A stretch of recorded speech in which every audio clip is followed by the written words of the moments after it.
ជាបឋមក៏សូមធ្វើការគោរពនិងជម្រាបសួរទៅកាន់ពុកម៉ែបងប្អូនទាំងអស់គ្នា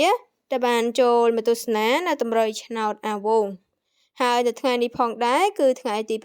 9ខែ7ឆ្នាំ2026ក៏បានយកនៅតម្រុយឆ្នោតពិសេសចែកលេខធំជូនទៅកាន់ពុកម៉ែបងប្អូនទាំងអស់គ្នាទៀតហើយគ្រាន់តែពុកម៉ែបងប្អូនមុននឹងចូលទៅទស្សនាកុំភ្លេចជួយចុច Subscribe ម្នាក់មួយផងដើម្បីទទួលបាននៅរាល់តម្រុយឆ្នោតអាវងដែលឥតគិតថ្លៃជារៀងរាល់ថ្ងៃតែម្ដងអាវងសុំលេខធំ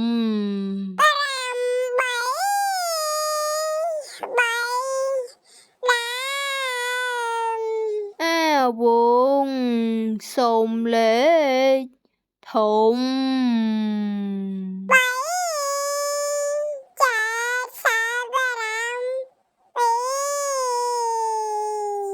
អាវ